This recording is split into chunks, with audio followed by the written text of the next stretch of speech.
our colleague and friend, Rachel Nichols, sat down with Kyle Lowry, and they had a little conversation about his relationship with Masai, and here's what Kyle had to say.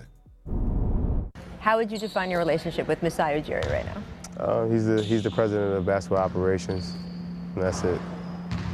For me, I come out here and do my job. That's an answer that leaves a lot of room for interpretation. He does his job, I do my job, right? That's what you do. That's where you guys stand. That's where we stand. He also said that he felt betrayed by the DeMar DeRozan trade. What does that statement from Lowry tell you? I don't like it because the lines get blurred so many times in business versus what's personal. And I know what DeMar DeRozan put into being a Toronto Raptor, re-signing with the team. Yep. He's the second most productive player in the history of the franchise behind Vince Carter. The impact that he's had for that franchise.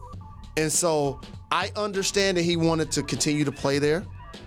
I understand that Masai told him that he was not looking to move him.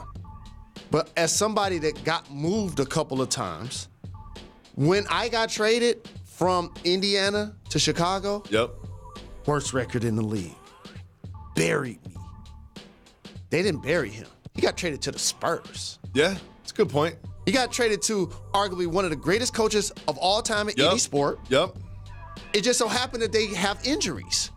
They lost DeJounte Murray, their starting point guard, and then they lost Walker, a first-round draft pick. They lost their future in the backcourt due to injury. This is not a true microcosm of who the Spurs are. So for Kyle, who got a big deal from Masai, if they wanted to trade Kyle Lowry, do you think they have a lot of suitors at that salary? Not a lot, but they're suitors. Okay. Especially the way he's been playing this year. Correct. So this is a relationship, a business one as he acknowledged, but also from a personal standpoint, it kind of did look out for you. Because he was a player looking for a home that played for multiple teams before he got to Toronto. When he got there, became an all-star.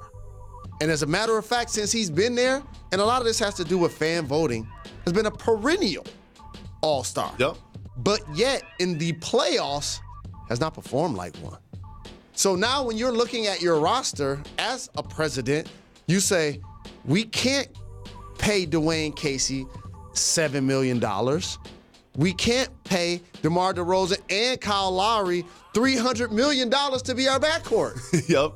We have to shake this up because this team has not met expectations. So I understand that semantic of whether he felt lied to or betrayed. And same with DeMar, who I have a lot of respect for him, have a lot of respect for Kyle. But I'm going to make sure people respect Masai Ujiri. Because as the average fan who's coaching a team with the best record in the league, they don't even know his name. That's a good point. I bet your casual NBA fan doesn't know who Nick Nurse is. Okay, OG Anunoby out of Indiana, playing quality minutes. Pascal Siakam has been conference player of the week. He's blowing up. Okay, Fred VanVleet, probably one of the best point guards in the entire league. These aren't exactly Zion Williamson type These of ain't prospects. household names. Yeah. Serge Ibaka, they told him after last year, instead of playing the 4, we're going to play you small ball 5. You know what other domino that means? Valanciunas, you now come off the bench. Valanciunas, when he subs in, sometimes like, oh, I forgot Valanciunas is on his team. If you can add 2 champions, one is a top flight player in Kawhi Leonard, and the other one is Danny Green, a 3-and-D guy, and you got to give up DeMar DeRozan. Guess what?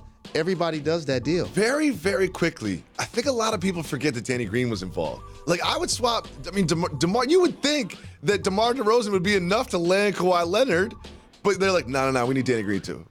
Because he's in the final year of his contract. So you're taking a risk. So here's the win-win for the Raptors.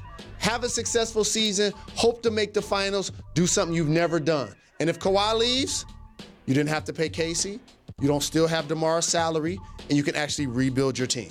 He stays, you keep Kawhi, obviously.